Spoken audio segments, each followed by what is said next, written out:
ISKCON Mangaluru వారి 18 రోజుల గీత క్లాస్లో 11వ అధ్యాయం. అందరికీ కూడా స్వాగతం. హరే కృష్ణ. విశ్వరూప సందర్శన యోగము, అది ఈరోజు మనం చూడబోయేటటువంటి అధ్యాయము. ఓం అజ్ఞానతిమిరాంధస్య జ్ఞానాంజనశలాకయా చక్షురున్మిళితం యేన తస్మై శ్రీ గురవే నమః.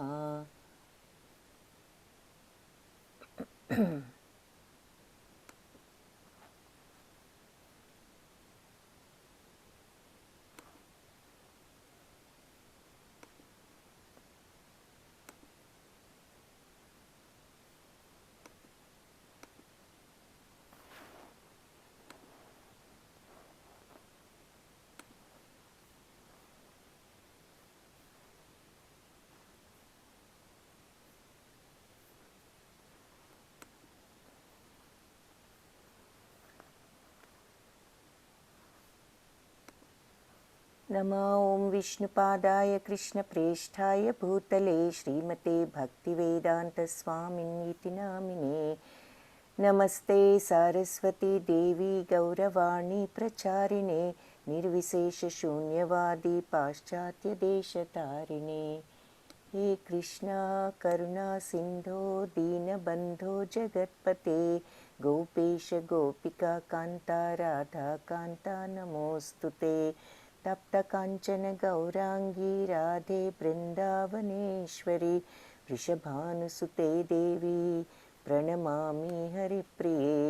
जय श्री कृष्ण चैतन्य प्रभु नित्यानंद श्री अद्वैत गदाधरा श्रीवासादि गौर भक्त वृंद.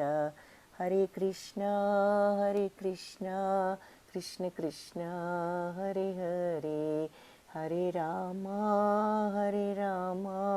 राम राम हरे हरे. हरे कृष्ण.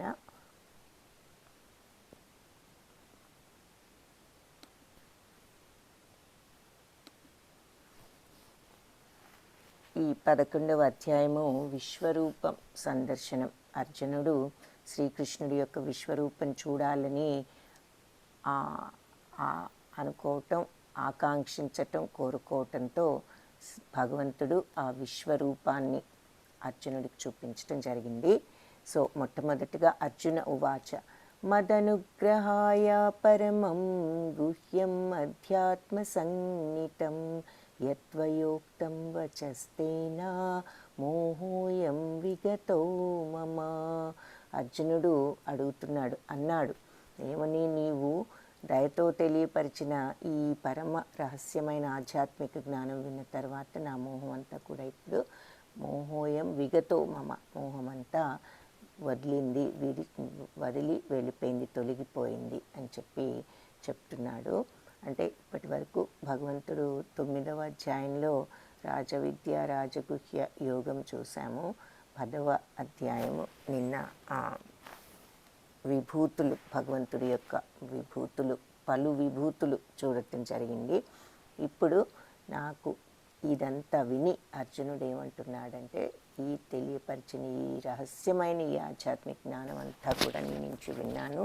ఇది విన్న తర్వాత నా మోహం అంతా కూడా తొలగిపోయింది అని చెప్పి అర్జునుడు అని, యోమామజమనాదిం చ వేత్తి లోకమహేశ్వరం అసమ్మూఢ సమర్థ్యేషు సర్వపాపై ప్రముచ్యతే. సో వ్యోమాం అజమనాదించ అంటే పురుషోత్తముడా, పరమేశ్వర, నేనిక్కడ నా ముందు నీ అసలు రూపం చూసినప్పటికీ నీవు ఇంకా ఈ విశ్వంలో ఎలా ప్రవేశించావు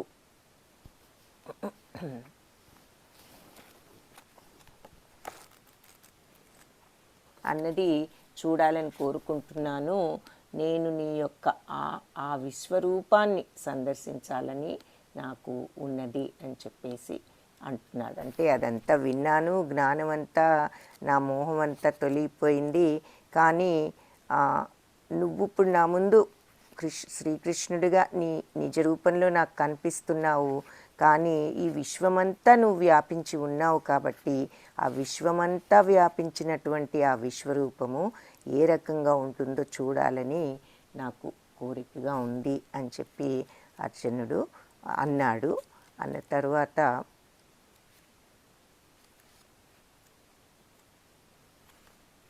ఇది 3వ శ్లోకము. అయితే ఇక్కడ మనకు ఒక చిన్న పొరపాటు ఉన్నది ఈ పవర్ పాయింట్లో. ఈ 3rd శ్లోక యాక్చువల్లీ ఇక్కడిది కాదు. సో ఈ శ్లోకం ఏమిటో చూద్దాము.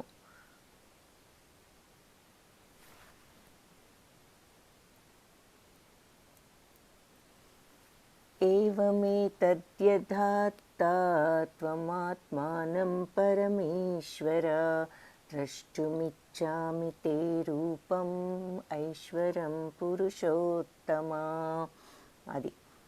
ఇది కరెక్ట్ అయిన శ్లోకము. సో పురుషోత్తమ, పరమేశ్వర, నువ్వు వర్ణించినట్లుగా నీ యథార్థ రూపాన్ని నేను చూడగలుగుతున్నా కూడా ఏ విధంగా ఈ విశ్వమంతా కూడా నువ్వు వ్యాపించి ఉన్నావో చూడాలని కోరికగా ఉంది. నీ యొక్క ఆ బ్రహ్మాండమైన రూపం ఏమిటో అది దర్శించాలని కోరుకుంటున్నాను అని చెప్పి అర్జునుడు అన్నాడు. అన్న తర్వాత అర్జునుడు ఎందుకు అడిగాడు ఈ విధంగా అని గనక మనం ప్రశ్నించుకుంటే, అంటే నీ యొక్క అసలు రూపాన్ని నేను చూస్తున్నా విశ్వవ్యాప్తమైన రూపాన్ని చూడాలని అర్జునుడు ఎందుకు కోరుకున్నాడు అంటే ఆన్సర్స్ ఏమిటి? కృష్ణుణ్ణి సందేహించాడా, విశ్వమంతా వ్యాప్తి చెందాడా లేదా అని కాదు. అలాగే నేనేమైనా స్పెషల్ గొప్ప భక్తుడిని కాబట్టి అతను నాకు చూపించాలనుకుంటున్నాడా అని అందుకు అడిగాడా? కాదు. ఎందుకు అడిగాడు? మన ముందు తరాల వాళ్ళందరూ కూడా ఈ విషయాన్ని తెలుసుకోవాలి, శ్రీకృష్ణుడి యొక్క దివ్యతత్వాన్ని తెలుసుకోవాలి అనేటటువంటి ఉద్దేశంతో అతను అర్జునుడు ఈ ప్రశ్నను అడగటం జరిగింది. మన్యసే యది తచ్చక్యం మయా ద్రష్టుం ఇతి ప్రభో యోగీశ్వర తతో మే త్వం దర్శయాత్మానమవ్యయం. సో ఇంకా ఏమంటున్నాడు? ప్రభు యోగేశ్వర, నీ జగద్రూపాన్ని కనుక దర్శించేటటువంటి సమర్థత నాకుంది అనుకుంటే నువ్వు దయచేసి ఆ అపరిమితమైన విశ్వరూపాన్ని నాకు చూపించు. సో మన్యసే యది తచ్చక్యం, నాకు గనక చూసేటటువంటి దర్శించగలిగేటటువంటి ఈ సమర్థత, మయా ద్రష్టుం ఇతి ప్రభు, నేను చూడగలను అని నువ్వు అనుకుంటే ప్రభు యోగీశ్వర, అప్పుడు నువ్వు నాకు ఈ దర్శనం ఇవ్వు. దర్శయాత్మానం అవ్యయం, ఈ అవ్యయమైన నాశనం లేనటువంటి అపరిమితమైనటువంటి ఈ విశ్వరూపాన్ని నాకు ప్రసాదించు. అంటే చూడాలని ఉంది అని అన్నాడు, కానీ అతను భక్తుడు, శిష్యుడు కాబట్టి, సరి అయినటువంటి భక్తుడు శిష్యుడు కాబట్టి నువ్వు నేను అది చూసే సమర్థత ఉంది నాకు అనుకుంటేనే నువ్వు నాకు చూపించు. నాకు చూడాలని ఉంది కానీ నువ్వు నేను చూడగలను అనుకుంటే చూపించు అని చెప్పి కోరుకున్నాడు. అప్పుడు భగవంతుడు శ్రీ భగవానువాచ పశ్య మే పార్థ రూపాణి శతశోధ సహస్రశః నానావిధాని దివ్యాని నానావర్ణాకృతీని చ. భగవానుడు పలికారు ఏమని? అర్జున, పశ్యమేప పార్థ రూపాణి శతశోధ సహస్రశ. చూడు, శతశోధ సహస్రశ అంటే వందల వేల కొలది రూపాన్ని పశ్యమే పార్థ చూడు. నా యొక్క వందలు వేల రూపాలను చూడు పార్థ.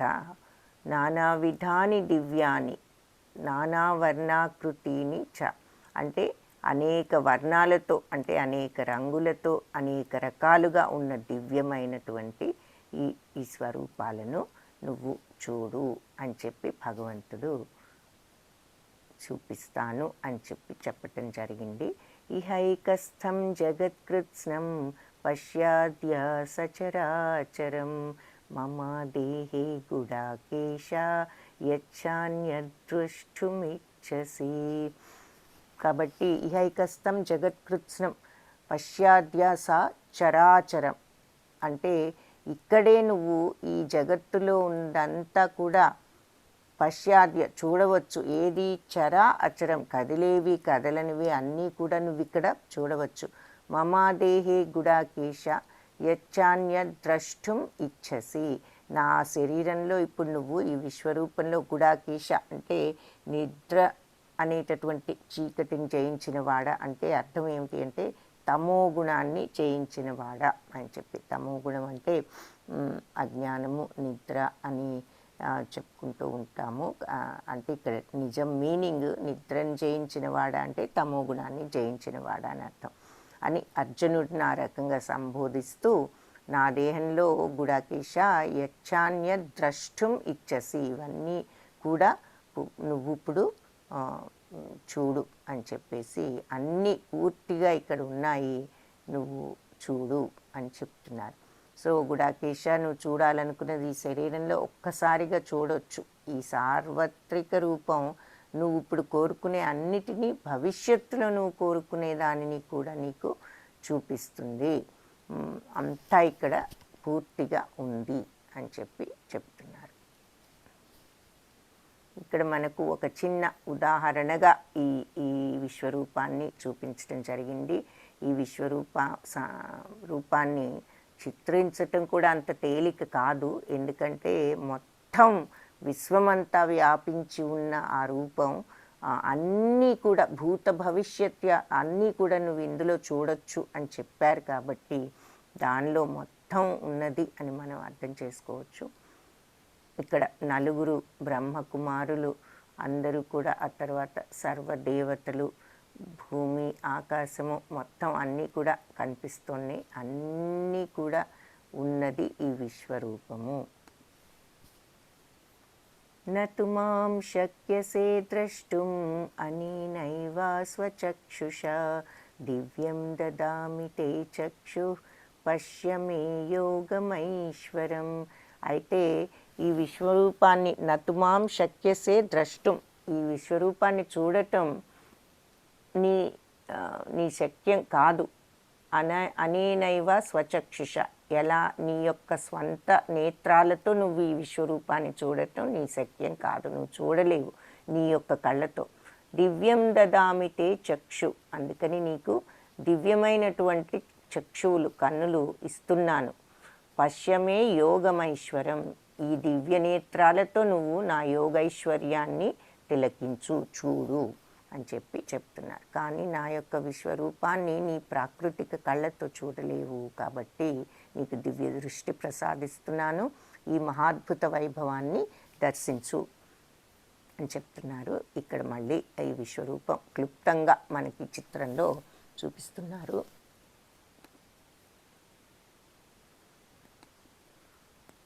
ఇక్కడ ఈ చిత్రంలో కూడా మనం కొంతవరకు చూడొచ్చు. మనం చెప్పుకున్నట్లుగా ఈ విశ్వరూపాన్ని చిత్రించటం కూడా అంత సులభం కాదు. కానీ ఈ చిత్రకారులు చాలా ప్రయత్నించి మనకు ఒక ఐడియా రావటానికి కొంత సహకరించారు. కాబట్టి మనకు కొంతవరకు ఈ చిత్రాన్ని చూసి అర్థం చేసుకునేటటువంటి అవకాశం కలిగింది.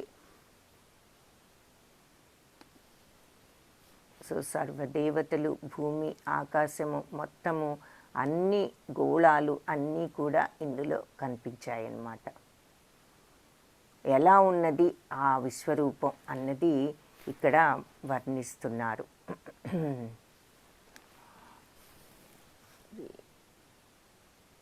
10-11 శ్లోకాలలో ఇది వర్ణించటం జరిగింది. చూద్దాం ఆ శ్లోకాలు. అనేకవక్త్రనయనం అనేకాద్భుతదర్శనం అనేక దివ్యాభరణం దివ్యానేకోద్యతాయుధం దివ్యమాల్యాంబరధరం దివ్యగంధానులేపనం సర్వాశ్చర్యమయం దేవం అనంతం విశ్వతోముఖం. అనేక వర్ణం అంటే అనేక వక్త్ర నయనం, అనేకాద్భుత దర్శనం అంటే అనేక ముఖాలతో, నయనాలతో, కళ్ళతో అద్భుతమైనటువంటి దృశ్యాలు కనిపించాయి అర్జునుడికి. అనేక దివ్యాభరణం, ఇవి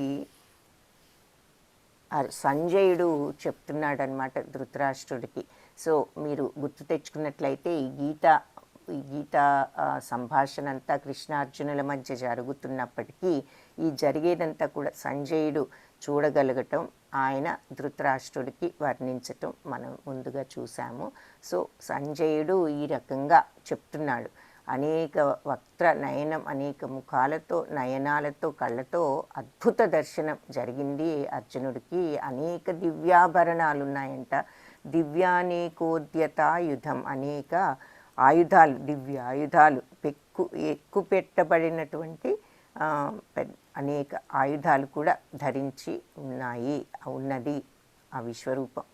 దివ్యమాల్యాంబరధరం, అలాగే దివ్య పూలమాలలు మరియు దివ్య వస్త్రాలు, దివ్య గంధాలు అంటే సుగంధాలన్నీ కూడా లేపనం అంటే శరీరానికి పూయబడి సర్వాశ్చర్యమయం, మహా ఆశ్చర్యకరంగా దేవం అనంతం విశ్వతోముఖం, భగవంతుడు అనంతంగా అంటే అంతు లేకుండా, అంతమనేది లేకుండా కనిపిస్తున్నాడు. ఎందుకు అంటే విశ్వమంతా కూడా వ్యాప్తి చెందినటువంటి ఆ రూపం అనంతమైన రూపం కాబట్టి విశ్వతోముఖం అని చెప్తూ సంజయుడు ఆ రూపాన్ని వర్ణించాడు అన్నమాట. ఆ రూపం అనేక ముఖాలతో, నేత్రాలతో, అద్భుత దృశ్యాలతో, దివ్యాభరణాలతో, ఎక్కుపెట్టిన పెక్కు దివ్యాయుధాలతో, దివ్య పుష్పమాలలతో, దివ్య వస్త్రాలతో, గంధాలతో, మహా ఆశ్చర్యకరం, దేదీప్యమానము, అనంతము, విశ్వతోముఖమై విరాజిల్లుతున్నది. ఒక్కసారిగా 1000 సూర్యులు గనక ఆకాశంలో ఉదయిస్తే ఎంత కాంతివంతంగా ఉంటుందో అది కూడా దానికి ఏమన్నా సరిపోలగలదేమో ఆ కాంతికి అని చెప్పి ఈ శ్లోకంలో చెప్తున్నాడు సంజయుడు.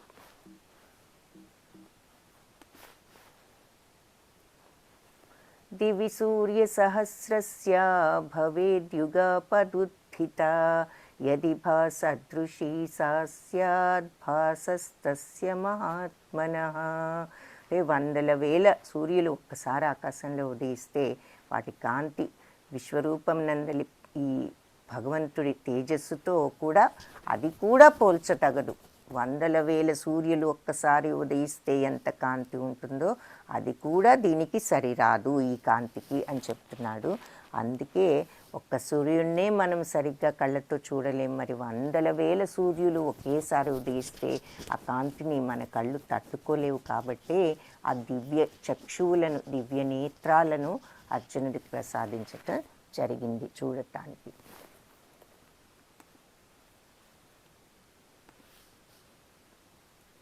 అప్పుడు అర్జునుడు దేవదేవుడి దేహంలో ఒకే చోట ఎన్నో విధాలుగా విభజించబడి ఉన్న సమస్త ప్రపంచాన్ని కూడా సందర్శించాడు. మరి ఇక్కడ మనకు ఈ అన్ని రకాల ప్రపంచాలు, ప్లానెట్స్ కొంతవరకు చూపించడానికి ఇందాక చెప్పినట్లుగా చిత్రకారులు వీలైనంత వరకు దీనిని చిత్రంలో చూపించడానికి ప్రయత్నించారు. ఇక్కడ గోళాలన్నీ, ప్లానెట్స్ అన్నీ కనపడుతున్నాయి. ఆ తర్వాత స్పేసు, భూమి, ఆకాశాలు, వివిధ దేవతలు, మనుషులు అందరూ కూడా మనకి వీలైనంత వరకు చూపించాలి అని చెప్పి ప్రయత్నం మనం ఇక్కడ భగవంతుడి యొక్క విశ్వరూప చిత్రీకరణ చూస్తున్నాము. ఇది 13వ శ్లోకము. తత్రైకస్థం జగత్కృత్స్నం ప్రవిభక్తం అనేకధా అపశ్యద్దేవదేవస్య శరీరే పాండవస్తదా. సో ఆ సమయంలో అర్జునుడు పెక్కువేల సంఖ్యలుగా విభజింపబడి ఉన్నను ఒకే చోట నిలిచి ఉన్న విశ్వం యొక్క అనంత రూపాలను శ్రీకృష్ణ భగవానుని విశ్వరూపాన్ని కూడా చూశాడు.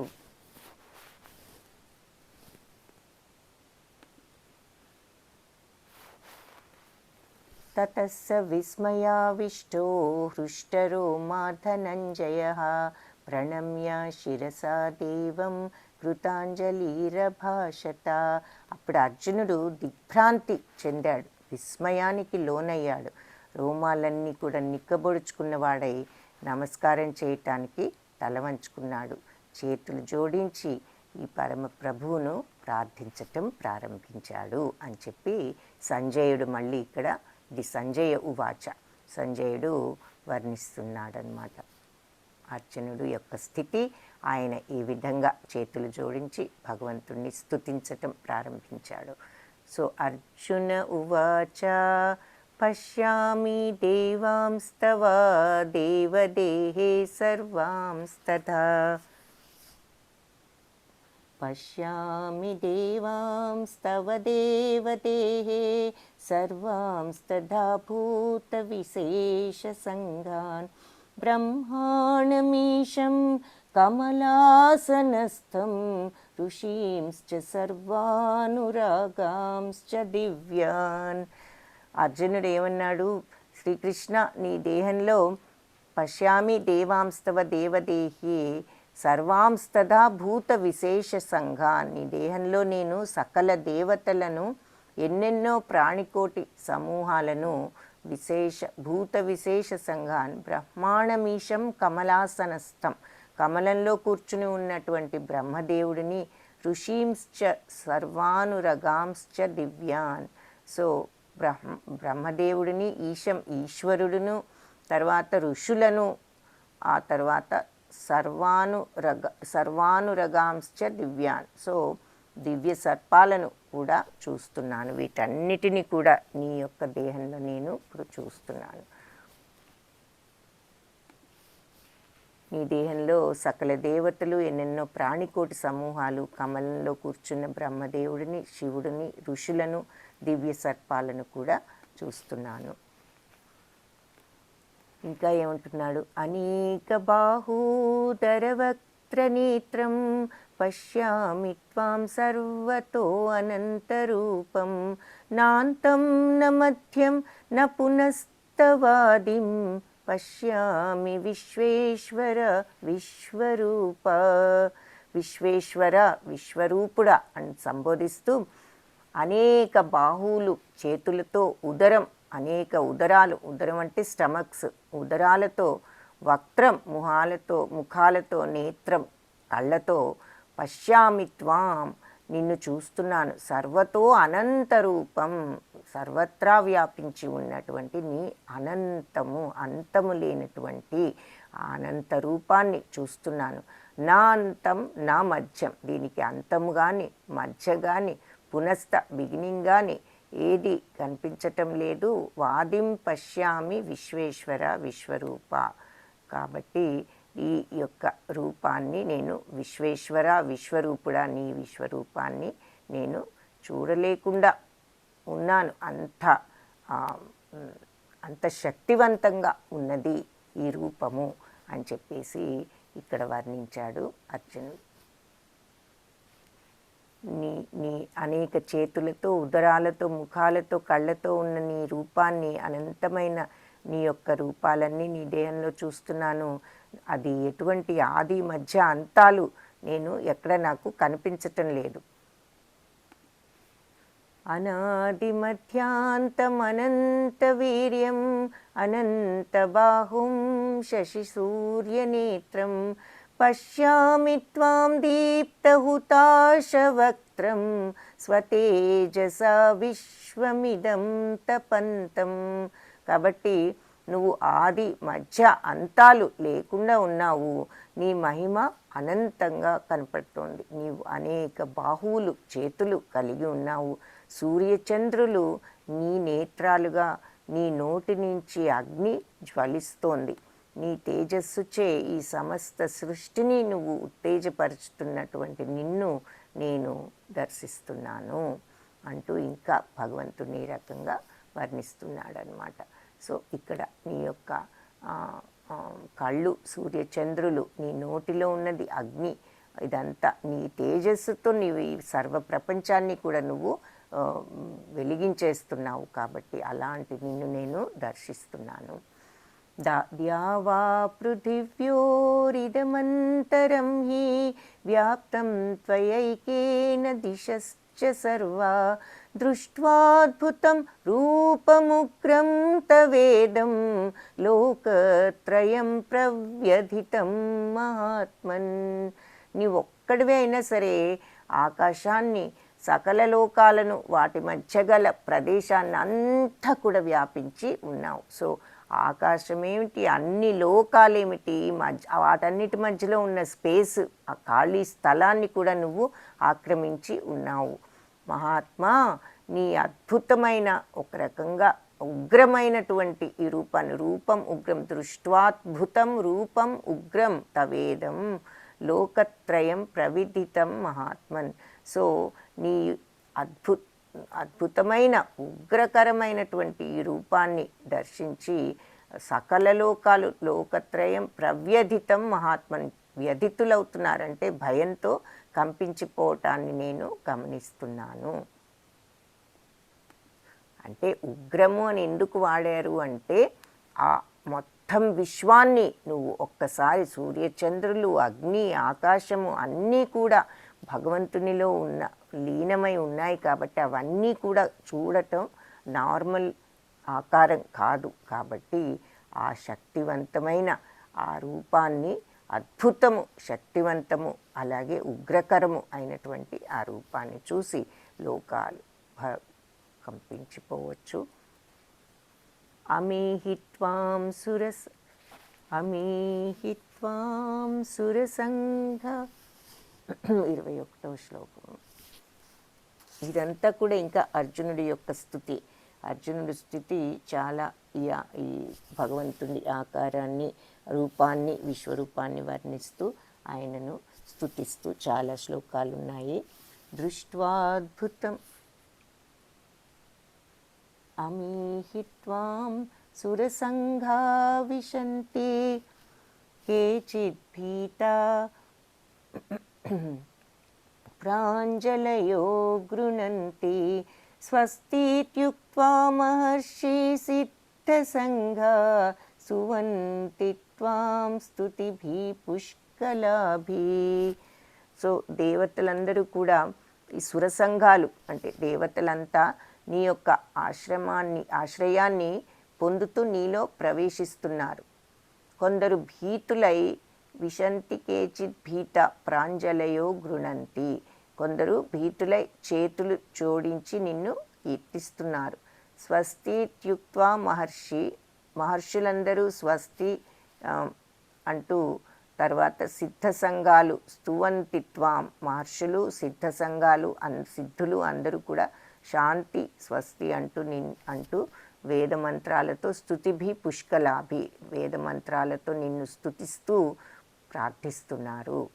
నీ యొక్క ఆశ్రయం, దేవతలందరూ నీ ఆశ్రయాన్ని పొందుతూ నీలో ప్రవేశిస్తున్నారు.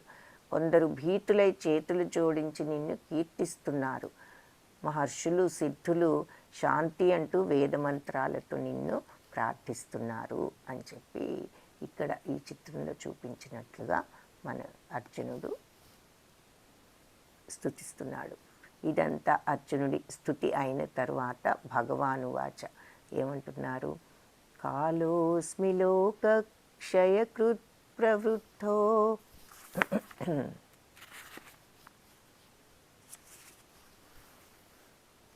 లోకాన్ సమాహర్తుమిహ ప్రవృత్త ఋతేపి త్వాం న భవిష్యంతి సర్వే ఏవ స్థిత ప్రత్యనీకేషు యోధా. సో ఏమంటున్నారు భగవానుడు? సమస్త లోకాలను నాశనం చేసే కాలాన్ని, కాలోస్మి లోక క్షయకృత్ అంటే కాలాన్ని నేను, జనులందరినీ నశింపచేయటానికి నేను ఇక్కడికి వచ్చాను. అంటే ఏమిటి అంటే ఈ సృష్టిని సృష్టించేది లయం చేసేది కూడా భగవంతుడే అని అర్థం చేసుకోవాలి.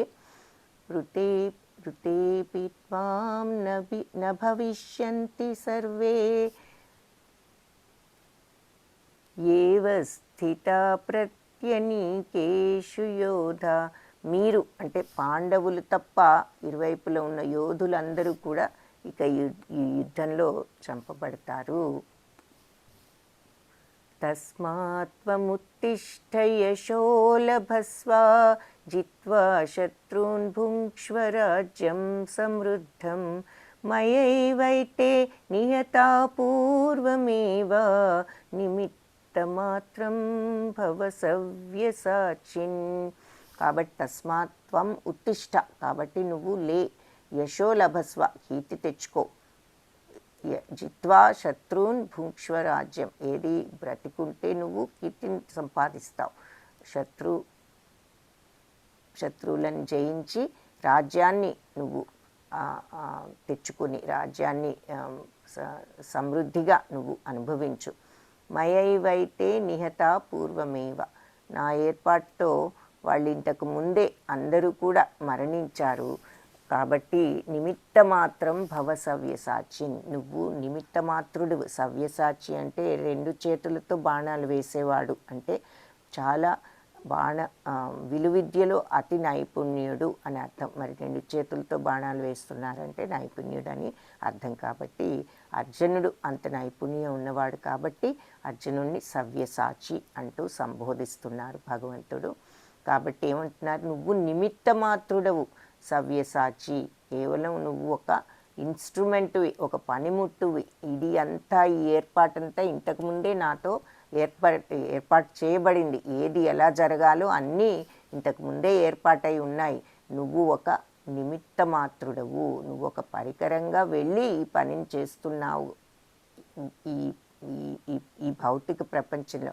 కానీ ఇది ఈ రకంగా జరగాలని ఎప్పుడో ఏర్పాటు చేయబడి ఉన్నది అని చెప్తూ, నువ్వు కాబట్టి లేచి యుద్ధానికి సన్నద్ధుడివై కీర్తిని పొంది శత్రువులను జయించి సర్వసంపదలతో ఉన్న రాజ్యాన్ని అనుభవించు. నా ఏర్పాటుతో అందరూ ఇంతకు ముందే వారు సంహరింపబడి ఉన్నారు, నువ్వు కాదు చంపేది అని చెప్తూ, నేను ఎలా చంపను అంటూ మొదలుపెట్టాడు. కాబట్టి అర్జునుడు ఇక్కడ విషయాన్ని స్పష్టంగా చెప్తున్నారు. నువ్వు అనుకుంటున్నావేమో చేసేది నేను ఇంతకుముందు ఏర్పాటంతా చేశాను, నువ్వు ఒక నిమిత్త మాత్రుడవు, ఒక పనిముట్టుగా ఉండు, యుద్ధంలో కేవలం నువ్వు ఒక పనిముట్టుగా ఉండు. అర్జున ఉవాచ, అప్పుడు అర్జునుడు అంటున్నాడు, స్థానే హృషికేశ తవ ప్రకీర్త్యా జగత్ ప్రహృష్యత్యనురజ్యతే చ రక్షాంసి భీతాని దిశో ద్రవంతి సర్వే నమస్యంతి చ సిద్ధసంఘ. అర్జునుడు పలికాడేమని, ఋషికేశ, నీ మహిమను పొగుడుతూ జగత్తంతా ఆనందం అనురాగాన్ని పొందుతోంది. జగత్ ప్రహృష్యత్య అనురజ్యతే చ. సో ఈ జగత్తంతా కూడా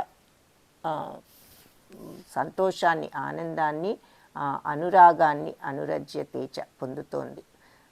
రక్షాంసి భీతాని దిశోద్రవంతి. సో భయంతో రాక్షసులు భయపడి అన్ని దిశలు పారిపోతున్నారు. సర్వే నమస్యంతి చ సిద్ధసంఘ, సిద్ధ సంఘాలన్నీ కూడా నీకు నమస్కరిస్తున్నాయి.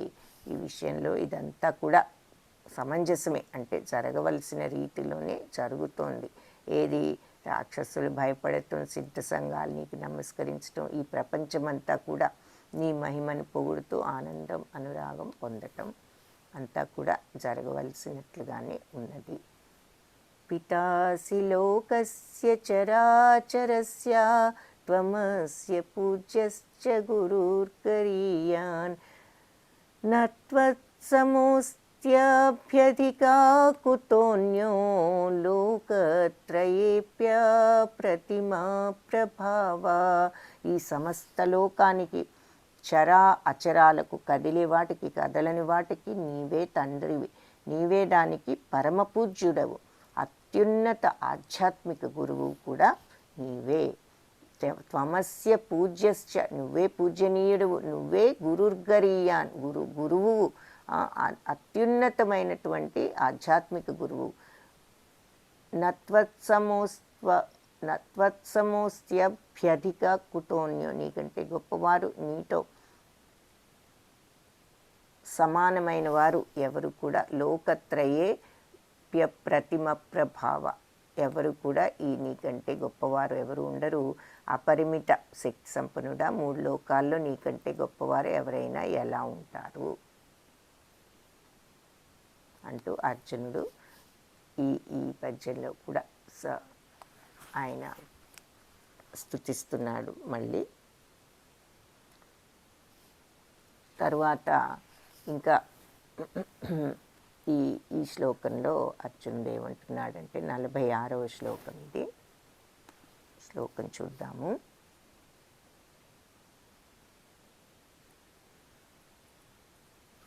కిరీటినం గదినం చక్రహస్తం ఇచ్ఛామి త్వాం ద్రష్టుమహం తథైవ తేనైవ రూపేణ చతుర్భుజేన సహస్రబాహో భవ విశ్వమూర్తే.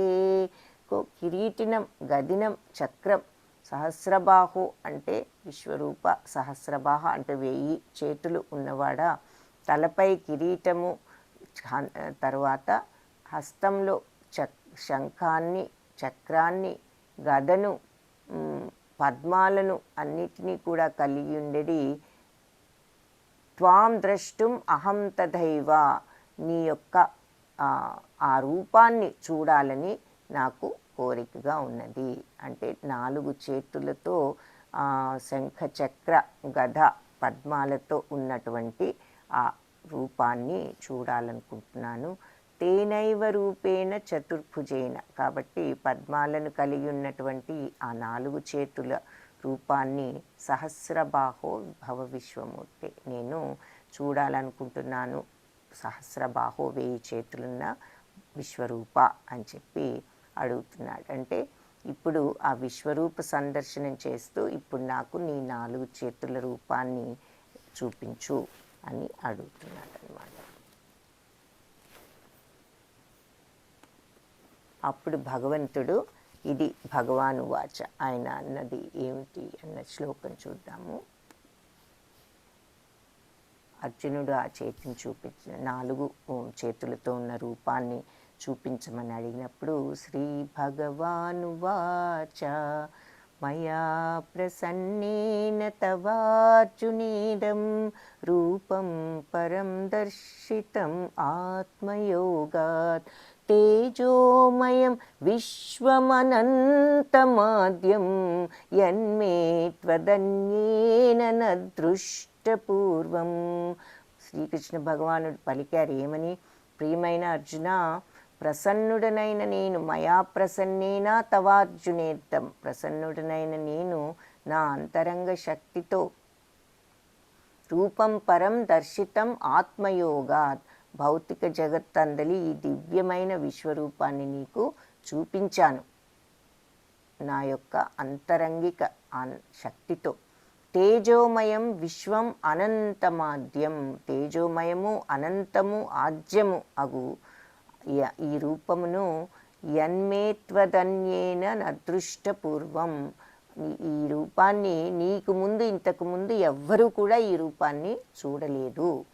అర్జున, ప్రసన్నుడనైన నేను నా అంతరంగ శక్తితో భౌతిక జగత్తులోని ఈ దివ్య విశ్వరూపాన్ని నీకు చూపించాను.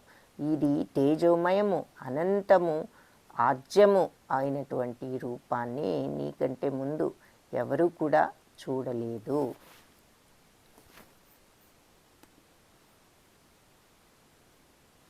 సో తేజోమయము, సర్వోత్తమము, సనాతనము, అనంతము అయినటువంటి ఈ రూపాన్ని ఇంతకు ముందు, నీకంటే ముందు ఎప్పుడు ఎవరు కూడా చూడలేదు అని భగవంతుడు అన్న తర్వాత సంజయుడు చెప్తున్నాడు. ఇంకా సంజయ ఉవాచ, సంజయ ఉవాచ ఇత్యర్జునం వాసుదేవస్తథోక్త్వా वासुदेवस्तथोक्त्वा स्वकं रूपं दर्शयामास भूय आश्वासयामास च भीतमेनं भूत्वा पुनः సౌమ్యవపుర్మహాత్మా. సంజయుడు ఏమంటున్నాడు ధృతరాష్ట్రుడితో, భగవంతుడైన కృష్ణుడు ఈ రకంగా అర్జునుడితో ఇలా మాట్లాడి ఇత్యార్జునం వాసుదేవస్తథోక్త్వ, సో ఇలా అర్జునుడితో వాసుదేవుడు చెప్పి స్వకం రూపం దర్శయామాస భూయ, ఆయన చతుర్భుజ రూపాన్ని ప్రదర్శించాడు, ఆయన యొక్క 4 చేతులతో ఉన్న రూపాన్ని. ఆశ్వాసయామాస చ భీతమేనం భూత్వా పునః సౌమ్యవ పుర్మహాత్మ. చివరికి అతను 4 రూపాలు చతుర్భుజ రూపాన్ని చూపించి ఆ తర్వాత ద్విభుజ రూపం అంటే 2 చేతులతో ఉన్న కృష్ణ రూపాన్ని చూపించాడు. తద్వారా భయపడేటటువంటి అర్జునుడిని ఆయన ఓదార్చాడు అని చెప్తున్నాడు అనమాట. అంటే భయపడటం అంటే ఆ ఉగ్ర విశ్వరూపాన్ని చూసి ఒక రకమైనటువంటి కంపన కలుగుతుంది కాబట్టి ఆయన అర్జునుడి కోరిక ప్రకారం 4 చేతుల రూపాన్ని ఆ తర్వాత కృష్ణ రూపాన్ని ఇక్కడ చిత్రంలో చూపించి అర్జునుడికి ఊరట కలిగించాడు అని సంజయుడు ధృతరాష్ట్రుడికి చెప్పడం జరిగింది.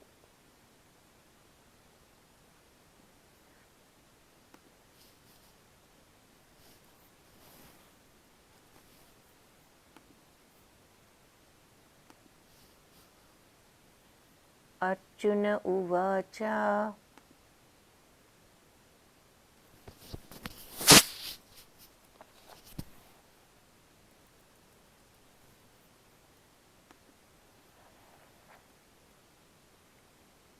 దృష్ట్వేదం మానుషం రూపం తవ సౌమ్యం జనార్దన ఇదానీమస్మి సంవృత్త సచేత ప్రకృతిం గత.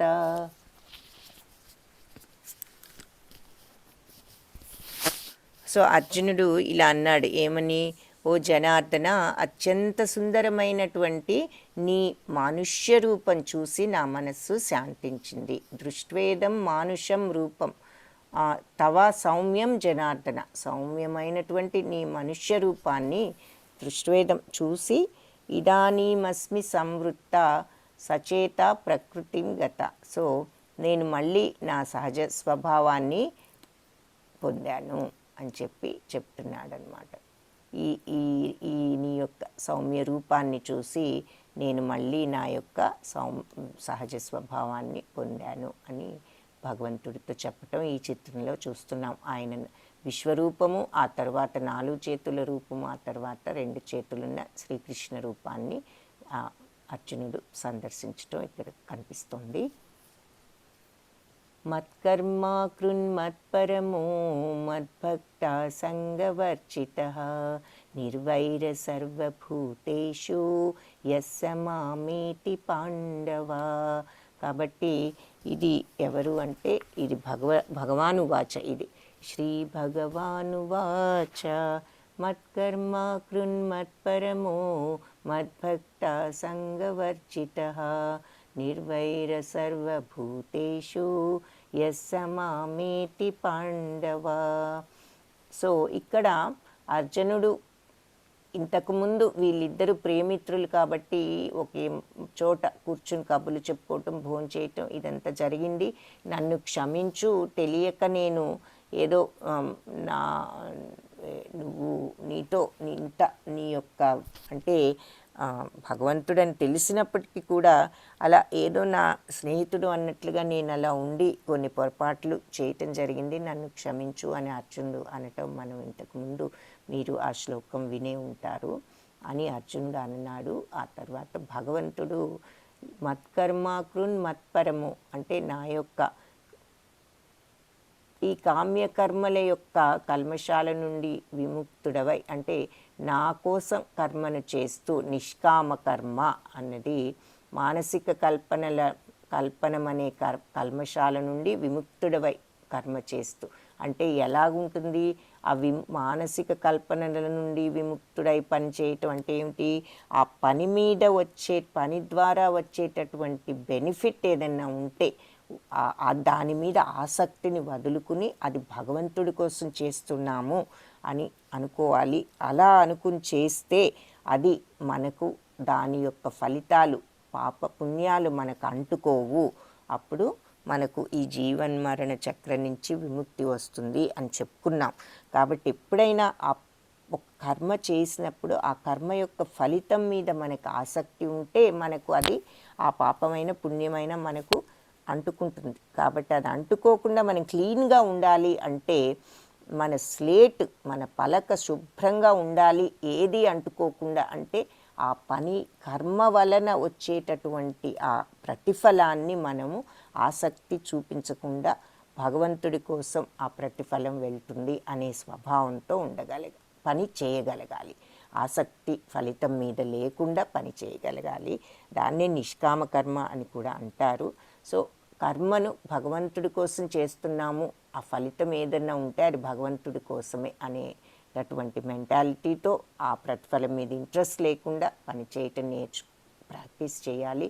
కాబట్టి మత్కర్మ నా కోసం పనిచేస్తూ మత్పరము అన్నీ కూడా భగవంతుడికి సమర్పిస్తూ మద్భక్త నా భక్తుడవై సంఘవర్జిత అంటే వేరే విరోధ భావం ఎవరి పట్ల అంటే సంఘవర్జిత అంటే ఏమిటంటే అటాచ్మెంట్స్ లేకుండా అని చెప్పి. అటాచ్మెంట్స్ పెట్టుకోకూడదు అంటే మన యొక్క లేకుండా ఎలా ఉంటామో మన ఫ్యామిలీ మీద వాటి మీద అనుకుంటాము. అది ఆ వైరాగ్యాన్ని ఒక స్టేజ్ వచ్చిన తర్వాత అయినా మన బాధ్యతలు మనం నిర్వర్తించాలి. స్వధర్మం చేయాలని ఇంతకు ముందే 2వ అధ్యాయంలోనే చూసాం. కాబట్టి బాధ్యతలు వదిలేసి వెళ్ళిపోమని దాని అర్థం కాదు. కానీ ఆ బాధ్యతలు చేస్తూ మనం డిటాచ్మెంట్ అనేది అలవర్చుకోవాలి. ఆ భగవంతుడి కోసం చేస్తున్నాను అనేటటువంటి ఒక భావాన్ని అలవర్చుకోవాలి. నిర్వైర సర్వభూతేషు అన్ని జీవుల పట్ల కూడా శత్రుత్వం అనేది లేకుండా, ఎవ్వరి పట్ల కూడా శత్రుత్వం అనేది లేకుండా యస్సమామేతి పాండవ అలా నువ్వు ఉండు. అలాంటి భక్తుడు తప్పకుండా నన్ను సమామేతి అటువంటి వాడు నన్ను తప్పకుండా చేరుకుంటాడు. సో భగవంతుని చేరుకోవటం అంటే విముక్తి పొందటం ఈ జనన మరణ చక్రం నుంచి. ఏమిటి ఎలాగు అంటే కామ్యకర్మలు మానసిక కల్పనలు కామ్యకల్పల కల్మషాల నుండి విముక్తుడవై. అంటే ఎలా విముక్తులమవుతాము? మానసిక కల్పనలతో మనం అంటే మనస్సులో అది కావాలి ఇది కావాలి ఇది నాకు ఇష్టం వాళ్ళు అలాంటి భావాలను వదులుకుంటూ ఒక రకమైనటువంటి వైరాగ్యాన్ని అలవర్చుకుని మనం ఈ పని చేస్తున్నాము అంటే చెయ్యాలి, ఇది నా బాధ్యత కాబట్టి దీనిని సక్రమంగా చెయ్యాలి, మామూలుగా కూడా కాదు. ఎందుకు? భగవంతుడి కోసం చేస్తున్నాము, ఈ ఫలితము ఆయనకు అర్పించబడుతుంది, నాకు కాదు, నేను ఈ పనిని భగవంతుడి కోసం చేస్తున్నాను అనుకుంటూ ఏ పనైనా చేస్తే దానివల్ల వచ్చేటటువంటి పాపపుణ్యాలు ఏవి కూడా మనకు అంటావు. కాబట్టి ఆ రకంగా నువ్వు పనిచేస్తూ నా పట్ల భక్తితో ఉంటూ మద్భక్త సంఘవర్జిత నా కోసమే కర్మ చేసేవాడు నన్నే తన జీవిత పరమ లక్ష్యంగా చేసుకుని సర్వభూతాల పట్ల విరోధ భావము లేకుండా, అంటే సంఘవర్జిత అంటే అటాచ్మెంట్స్ అనేవి లేకుండా భగవంతుడి కోసం మనము అన్నీ ఆయన కోసం చేస్తున్నాం అనే భావాన్ని పెంపొందించుకుంటూ అందరి పట్ల ఎవ్వరి పట్ల కూడా విరోధ భావం లేకుండా ఎవరైతే ఉంటారో అటువంటి భక్తులు తప్పకుండా నన్ను చేరుకుంటారు. సో భగవంతుడి కోసం చేస్తున్నాను అనుకుంటూ ఏ పనైనా చేయటము, అలాగే అందరి పట్ల కూడా ఎవ్వరి పట్ల శత్రుత్వం అనేది చూపించకుండా ఎవరైతే ఉండగలుగుతారో, ఎప్పుడు ఆ శత్రుత్వం లేకుండా ఎప్పుడు ఉండగలం అంటే అందరిలో కూడా భగవంతుణ్ణి చూడగలిగినప్పుడే అప్పుడు మనం ప్రతి ఒక్కరిని గౌరవించడం అనేది కూడా జరుగుతుంది. కాబట్టి 2 పాయింట్స్ ఏమిటి అంటే ఇక్కడ యస్సమామేటి పాండవ అటువంటి వాడు నా దగ్గరికి తప్పకుండా వస్తాడు అని చెప్తున్నారు. ఎటువంటి వాడు?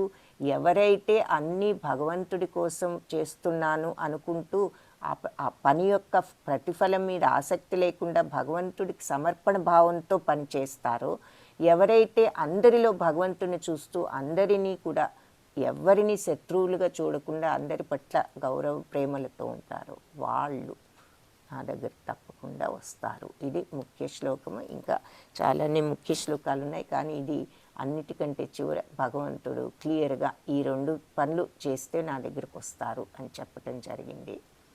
హరే కృష్ణ కృష్ణ కృష్ణ హరే హరే, హరే రామ రామ రామ హరే హరే. ఈ 11వ అధ్యాయము